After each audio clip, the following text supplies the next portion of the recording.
Hello everyone, welcome to the channel Study Desk. So today in this video we are going to see the question paper of Industrial Law.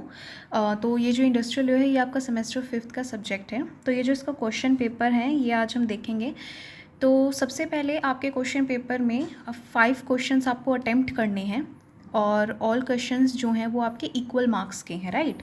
तो सबसे पहले जो आपका question number 1 है वो है explain in detail organisation and structure of ESI corporations provided for in employ state insurance act 1948. आपका जो सेकंड क्वेश्चन है वो है difference between partial disablement and total disablement. ये इंपॉर्टेंट क्वेश्चन है क्योंकि ये काफ़ी बार पूछा जाता है.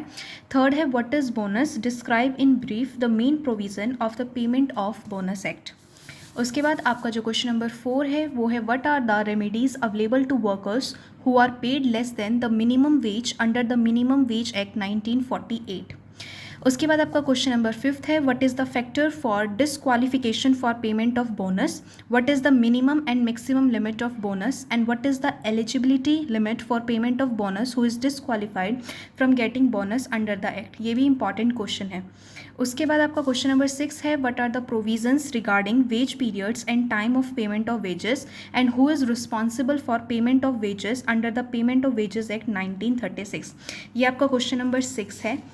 और आपका जो लास्ट क्वेश्चन है वो है what are the rules regarding recovery of the amount of gratuity under the payment of gratuity act and how much time will it take to settle the gratuity amount.